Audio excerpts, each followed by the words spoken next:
बिस्मिल्लाहिर्रहमानिर्रहीम। अस्सलाम वालेकुम dear students. Chapter 15 second year पहला चैप्टर है। उसमें पहला topic Newton's law of universal gravitation. आज हम उसकी डिटेल डेरिवेशन, उसकी डेफिनेशन, उसकी explanation along with diagram and graphs study करेंगे।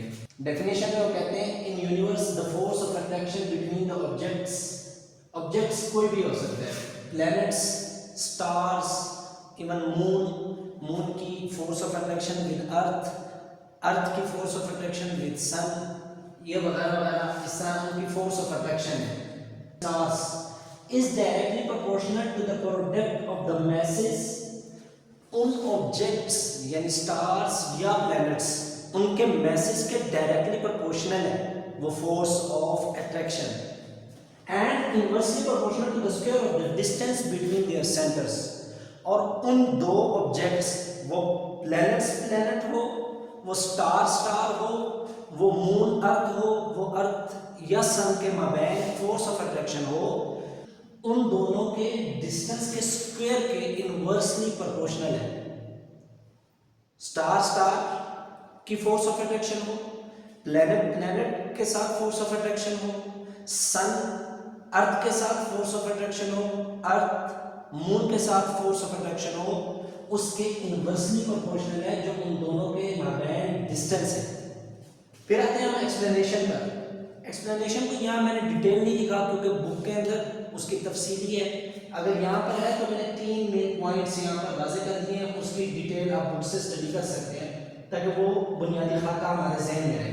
पहली बात, gravitational force is always attractive. इस लॉ के अकॉर्डिंग जो ग्रेविटेशनल फोर्स है वो हमेशा दो मैसिव ऑब्जेक्ट्स को अट्रैक्ट ही करेगा, रिपल्शन यहां पर नहीं है। जैसे आप लोगों ने चैप्टर नंबर 10 फर्स्ट ईयर, वहां पर कूलम्स लॉ में द फोर्स ऑफ अट्रैक्शन और रिपल्शन बिटवीन 2 पॉइंट चार्जेस, वहां पर अट्रैक्शन भी थी और रिपल्शन भी थी, यहाँ ओनली फोर्स ऑफ अट्रैक्शन होगी।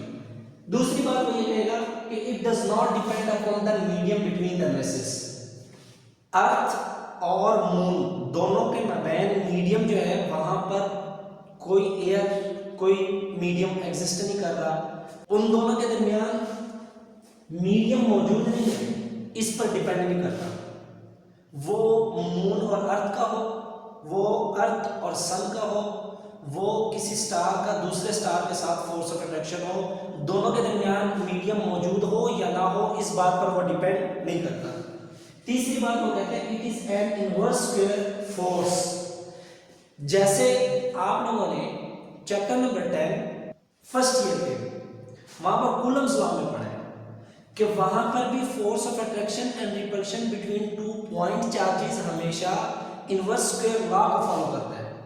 यहां पर भी इनवर्स स्क्वायर लॉ को ही फॉलो करेगा। इसका मतलब क्या है? इसका मतलब ये it decreases by a factor of 4, ये 4 गुना कम हो जाएगा व्हेन द डिस्टेंस इंक्रीजेस, जब इन दोनों के दरमियान डिस्टेंस को इंक्रीज कर दिया जाए। वो अर्थ और मून हो, उन दोनों के दरमियान अगर डिस्टेंस इंक्रीज कर दे तो वो डिक्रीज हो जाएगी क्या? फोर्स ऑफ ग्रेविटेशन उन दोनों के दरमियान। वो स्टार में हो, वो किसी प्लैनेट का दूसरी प्लैनेट के साथ हो, वो अर्थ का सन के साथ हो, वो किसी के साथ भी हो, वो डिक्रीज हो जाएगा इस शर्त पर कि अगर हम उसका उन दोनों के दरमियान डिस्टेंस को इंक्रीज कर दें। फिर आते हैं डेरिवेशन पर। तो डेरिवेशन में है consider 2 spherical bodies of message m1 and m2। अगर हम दो बॉडीज को कंसीडर करते हैं, मैस m1 हो, दूसरी का m2 हो, both bodies are separated by a distance r। दोनों बॉडीज को, वो स्टार दूसरा स्टार से हो, वो मून अर्थ से हो, वो अर्थ सन से हो, दोनों के दरमियान जो डिस्टेंस है उसको r से उन दोनों को सेपरेट करते हैं। जब हम सेपरेट करते हैं by definition of the Newton's law of universal gravitation, अगर वहां पर हम डेफिनेशन अप्लाई करें तब क्या होता है? Force of universal gravitation is directly proportional to the product of their masses. पहली बात, पहली कंडीशन ये डायरेक्टली प्रोपोर्शनल है, और इसी डायरेक्टली प्रोपोर्शनल को हम मैथमेटिकली लिखते हैं F वो फोर्स जो फोर्स ऑफ अट्रैक्शन है by the definition of universal gravitational law, G gravitational law को रिप्रेजेंट करता है। डायरेक्टली प्रोपोर्शनल मास m1 m2 जो हम लोगों ने दो कंसीडर किए थे।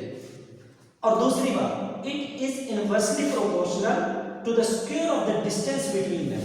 अगर उन दोनों के दरमियान डिस्टेंस है और उसको हम r से रिप्रेजेंट करते हैं, उन दोनों के दरमियान जो फासला है उसके इनवर्सली प्रोपोर्शनल है। F वो फोर्स जो फोर्स ऑफ ग्रेविटेशन है, इनवर्सली प्रोपोर्शनल 1/r स्क्वायर। अब ये इक्वेशन 1 है, ये इक्वेशन 2 है, दोनों को कंबाइन करेंगे, फोर्स ऑफ ग्रेविटेशनल लॉ के मुताबिक हमारे पास इक्वेशन ये आ जाएगी जिसको हम जनरल इक्वेशन कहते हैं। अब जो प्रोपोर्शनैलिटी साइन है इसको रिप्लेस करते हैं एक कांस्टेंट g के साथ। जहां पर प्रोपोर्शनैलिटी साइन है उसको खत्म करेंगे तो इक्वालिटी आएगा और वहां पर हम g पुट करते हैं। ये जैसे g पुट करते हैं तो वो इक्वेशन बन जाती है Fg equal to capital G m1 m2 over r square, इसके इक्वल में। अब ये वाली जो वैल्यू है ये उस g कांस्टेंट की वैल्यू है जो कि 6.67 multiply by 10 raise to the power of -11 newton metre square पर केजी स्क्वायर। एक बात यहाँ ज़हन में होनी चाहिए कि यूनिट कहाँ से है। अगर हम इस इक्वेशन को पकड़े तो हम यहाँ से यूनिट निकाल सकते हैं। यूनिट कैसे निकाल सकते हैं? लेट सपोज हम यूनिट निकालते हैं। हमारे पास है force F is equal to constant G m1 m2 और r स्क्वायर। r इधर डिवाइड हो रहा है, इक्वलिटी के इस साइड पर मल्टीप्लाई हो जाएगा, r square F m1 m2 जो दो मैसेज हैं ऑब्जेक्ट के वो इधर मल्टीप्लाई हो जाएंगे, इक्वलिटी के इस साइड पर आकर क्या हो जाएंगे? डिवाइड में आ जाएंगे। m1 m2 is equal to constant g। अब यहां से देखो डिस्टेंस r से रिप्रेजेंट होता है, इसको मेजर किसमें किया जाता है? मीटर में। तो मीटर के ऊपर यानी स्क्वायर है r के ऊपर, तो यहां मीटर के ऊपर भी स्क्वायर आ जाएगा। फोर्स को मेजर किया जाता है न्यूटन में, तो न्यूटन आ गया। नीचे मैसेज है दो kg और डॉट kg मल्टीप्लाई हो रहे हैं, दोनों की वैल्यू क्या बन जाएगी? यहां metre square newton over kg square. अब kg अगर मैथमेटिकल का रूल है वो रेशियो में हो तो वो उसको ऊपर लेके जाएंगे तो माइनस साइन आ जाएगा, m स्क्वायर n पर kg square, metre square newton पर kg स्क्वायर। इसको रीअरेंज किया हुआ है ऊपर यूनिट में, न्यूटन मीटर स्क्वायर पर kg स्क्वायर। यहां से हम लोगों ने यूनिट निकाले, डायग्राम है, जो डायग्राम में हमारे पास एक्सप्लेनेशन है। लेट्स सपोज ये मास m1 का कोई भी ऑब्जेक्ट है, वो स्टार भी हो सकता है, वो मून भी हो सकता है, वो अर्थ भी हो सकता है, वो सन भी हो सकता है, कुछ भी हो सकता है। उसकी फोर्स F1 इस डायरेक्शन में लग रही है और M2 दूसरा कोई भी स्टार है, अर्थ है मून के साथ या मून है अर्थ के साथ, वो लेट्स सपोज कर लो, जो भी सपोज कर लो, वो force of attraction towards M1 दोनों आपस में अट्रैक्ट करेंगे और दोनों को हम लोगों ने सेपरेट किया हुआ है r डिस्टेंस के साथ। इसका मतलब ये है कि अगर force on mass m2 caused by m1 is F21, यानी मास 2 पर मास 1 फोर्स लगाए, मास 2 पर मास 1 ऑब्जेक्ट का फोर्स लगाए, there is also a force, इसके अलावा एक और फोर्स होगी on mass m1 caused by mass m2 जो कि m1 पर लगी है m2 की जानिब से। पहले m2 पर लगी थी m1 की जानिब से और उसकी वैल्यू क्या है? Which is F12। अब देखो इसका मतलब ये है कि ये फोर्सेस जो m1 ने m2 पर लगाई थी और उतनी ही मिकदार यानी मैग्नीट्यूड की m2 ने m1 पर लगाई, वो इक्वल है बट ऑपोजिट इन डायरेक्शन, सिम्त में एक दूसरे के मुखालिफ है, डायरेक्शन में क्या है? अगेंस्ट है, ऑपोजिट है, और मिकदार में क्या है? मैग्नीट्यूड में क्या है? इक्वल है। यानी F12 जितना मास 1 ऑब्जेक्ट m2 पर लगा रहा है, प्लेनेट पर लगा रहा है, उतनी ही मिकदार यानी मैग्नीट्यूड की फोर्स दूसरे वाले m1 पर लगाएगा, लेकिन उसकी डायरेक्शन क्या होगी?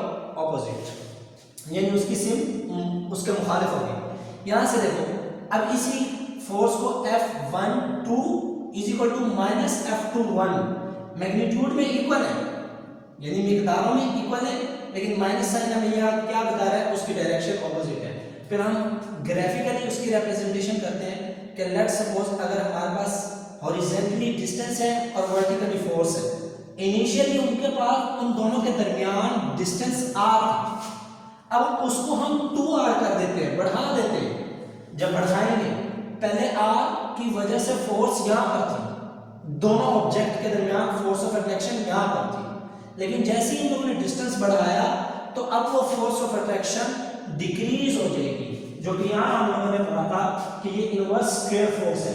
अगर डिस्टेंस बढ़ा देंगे बाय अ फैक्टर ऑफ 2, 2 गुना उसके डिस्टेंस को बढ़ा दें तो वो फोर्स डिक्रीज कर जाएगी बाय अ फैक्टर ऑफ 4, 4 दर्जे गिर जाएगी, क्योंकि हम लोगों ने डिस्टेंस बढ़ा दिया तो उसकी फोर्स कम होगी, मजीद डिस्टेंस बढ़ा दिया मजीद फोर्स कम होगी। तो ये कुल टोटल इस टॉपिक का खुलासा है। इससे मुताल्लिक कोई सवाल या कोई क्वेश्चन और है तो वो आप कमेंट में लिख सकते हैं।